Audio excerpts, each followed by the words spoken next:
Come prep with me for a 12-person supper club. It's the day before and I want to knock out as much prep as possible so tomorrow can go as smoothly as it can. I take my prep planning very seriously and have a spreadsheet with each task in the order I hope to accomplish it. I started with mixing up the milk bread dough that I'm going to use for bread pudding. While that mixed, I diced up a bunch of leeks for a caramelized leek quiche.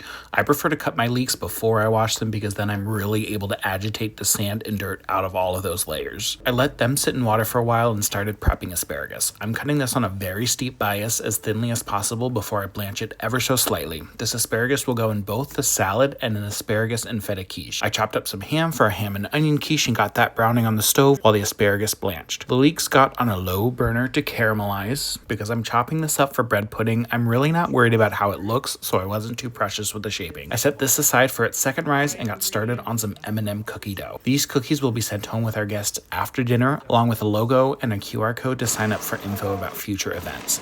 Then I moved on to my baking arch nemesis, pie crust. I'm making 4 quiches, so I grated a full pound of butter and got to work. I talked with a chef friend who said I wasn't working my pie crust enough, so I started using this stacking technique to add layers and build up a bit of gluten in the dough. I have some more tips coming on how I've overcome my fear of pie crust, so be sure to follow for that. I got those in the fridge to hang out and then got started on my sauces and dips. First, my strawberry vinaigrette for the salad, followed by a scallion and feta dip for appetizers, and finally, a pesto that will go on the bottom of one of the quiches. I started whipping some cream to turn into butter, a plain salted butter, and a whipped honey butter to go with some fresh sourdough bread. I moved on to making gazpacho, which I am going to serve in a glass as a welcome once everyone sits down at the table. It is so simple and so refreshing, and my annual batch of gazpacho is maybe the one time that I wish I had a full-size blender. But I got the olive oil emulsified in and set that aside to drain. My last task of the day was chopping the milk bread up into cubes to dry out in a low oven. Stale bread is better for bread pudding or French toast because it absorbs your custard without falling apart. I wanted to get more done today, but I ran out of fridge space, so come back tomorrow to see the final event.